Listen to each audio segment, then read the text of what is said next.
Her name was Rachel. And on the outside, she had what looked like the perfect love story. They met at a friend's party. He was charming, funny, confident, magnetic. Everyone seemed to gravitate toward him, but he only had eyes for her. And in a world full of distractions, that kind of attention felt intoxicating. By the second date, he told her she was the most amazing woman he'd ever met. By the third, he said he'd never felt this way before. Within 6 months, they were married. But something shifted right after the wedding. It was subtle at first, like the lights dimming just a little. The man who once praised her every move now rolled his eyes when she spoke. When she laughed too loudly, he told her to calm down. When she got emotional, he called her too sensitive. At first, she thought maybe the honeymoon phase was just fading, but soon she realized this wasn't just distance, it was dismissal. He started making jokes at her expense in front of friends. When she confronted him, he said she was imagining things, that she was always starting drama, that she could never take a joke, and somehow, she ended up apologizing. The cycle of abuse is, well, a vicious one. It starts with tension building, followed by an incident of abuse. Then comes reconciliation, where promises are made and everything seems fine for a while. But soon enough, the tension begins to build again, and the cycle repeats. It's a pattern that can be incredibly hard to break. He controlled the finances, but made her feel like she was irresponsible. He flirted with other women, then accused her of being insecure.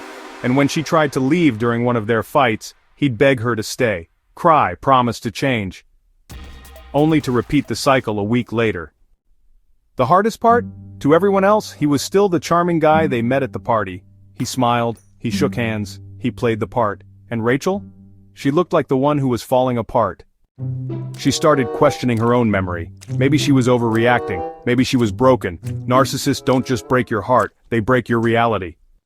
Slowly the fog lifted. Rachel began to see through the lies, the manipulation. She realized she deserved better. It was time to reclaim her life, to find her true self again. But one day, everything changed. It wasn't the screaming match, it wasn't the silent treatment, it wasn't even the betrayal she found in his phone. It was the moment her 5-year-old daughter said, "Mommy, why are you always sad when Daddy's home?" That one sentence snapped her back into herself. She realized she wasn't just surviving for her anymore. She had to show her daughter what self-worth looked like. So Rachel got quiet. She started documenting everything. She got therapy. She reached out to people she'd cut off, people who still loved her, even when she forgot how to love herself. And one day while he was at work, she packed 2 bags, one for her, one for her daughter, and she left. He told everyone she was unstable, that she was dramatic, that she abandoned the family. But she didn't care anymore. Because for the first time in years, she could breathe. She could laugh without flinching. She could cry without being mocked. She could be without being diminished. Rachel rebuilt her life, slowly, painfully, honestly. And today, she's not ashamed of what happened, because she learned that sometimes survival looks like smiling in public and crying in the shower. Sometimes, strength is quiet. And sometimes walking away isn't giving up, it's finally choosing yourself. Words of encouragement can be the light in someone else's darkness. If you've ever been in a relationship like Rachel's, you are not crazy, you are not broken, you are not alone.